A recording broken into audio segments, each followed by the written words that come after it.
ફરી એકવાર આ પ્રકારના સમાચાર આપતા પીડા અનુભવાઈ રહી છે. કલ્પાંત યાદ આવી રહ્યો છે, પણ ફરી એક મોટી દુર્ઘટના સર્જાઈ છે.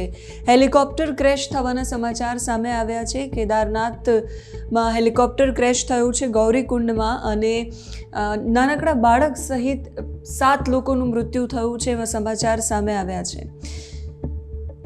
સવારે લગભગ 5:20 કેદારનાથ નજીક ગૌરીકુંડ પાસે હેલિકોપ્ટર ક્રેશ થયું. પાયલટ સહિત એમાં 7 લોકો હતા જેનું મૃત્યુ થયું છે. મૃતકોમાં એક બાળકનો પણ સમાવેશ થાય છે. હેલિકોપ્ટરમાં કુલ 7 લોકો સવાર હતા.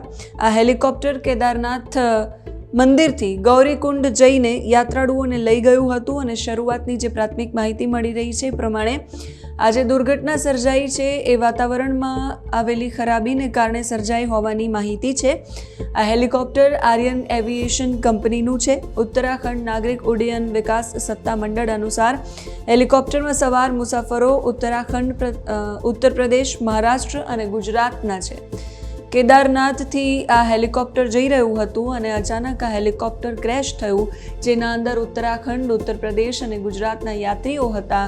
એ યાત્રીઓમાં એક નાનકડા બાળકનો પણ સમાવેશ હતો. એની સાથે 7 લોકો છે એ આ દુર્ઘટનામાં મૃત્યુ પામ્યા છે. વિમાનમાં પાયલટ સહિત 7 લોકો હતા, જેમની ઓળખ થઈ છે.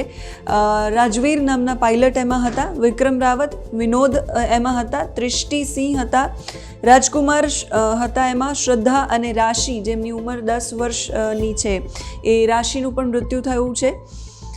આ અકસ્માતને લઈને ઉત્તરાખંડના મુખ્યમંત્રી છે પુષ્કરસિંહ ધામી, એમણે કહ્યું છે રુદ્રપ્રયાગમાં જે હેલિકોપ્ટર દુર્ઘટનાના સમાચાર મળ્યા એ બહુ જ દુઃખદ છે. SDRF અને સ્થાનિક પ્રશાસન અને અન્ય બચાવ ટીમો રાહત બચાવની કામગીરીમાં લાગેલી છે. એની સાથે હું તમામ મુસાફરોની સલામતી માટે પ્રાર્થના કરું છું. 8 દિવસ પહેલાં પણ આ જ પ્રકારે રુદ્રપ્રયાગમાં એક હેલિકોપ્ટર છે એનું ઇમરજન્સી લેન્ડિંગ થયું હતું, જેના દ્રશ્યો તમે સૌ કોઈએ સોશિયલ મીડિયા પર જોયા હશે. રોડની વચ્ચોવચ્ચ એ હેલિકોપ્ટરનું ઇમરજન્સી લેન્ડિંગ કરવામાં આવ્યું હતું. ટેકનિકલ ખામીના કારણે ઇમરજન્સી લેન્ડિંગ કરવું પડ્યું હતું. આ દરમિયાન હેલિકોપ્ટર છે એ કાર પર પડ્યું અને હેલિકોપ્ટરનો ભાગ છે પાછળનો એ તૂટી ગયો હતો અને એને નુકસાન થયું હતું. કારને પણ નુકસાન થયું હતું. મે મહિનામાં પણ હેલિકોપ્ટર ક્રેશની ઘટનાઓ છે. 2 હેલિકોપ્ટર ક્રેશની ઘટનાઓ બની હતી.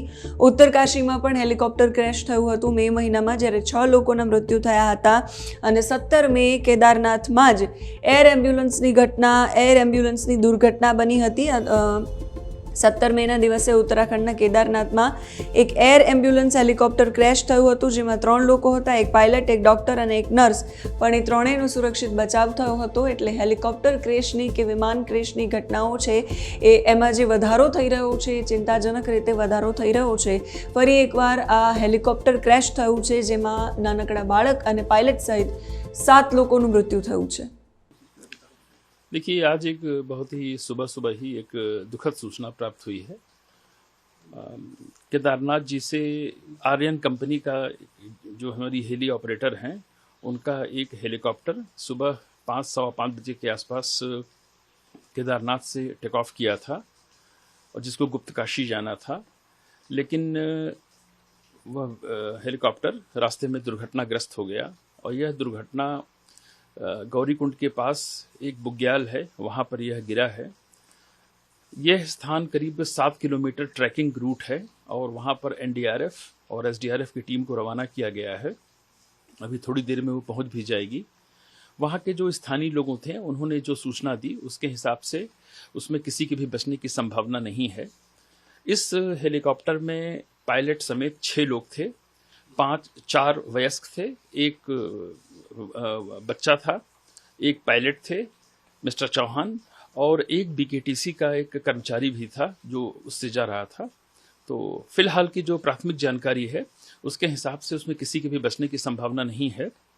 मौके पर जब टीम पहुंच जाएगी तो जो भी उसमें राहत या बचाव किया जा सकता है या लोगों के डेड बॉडीज उनको लाने की जो प्रक्रिया होगी उसको पूरा किया जाएगा. ठीक है.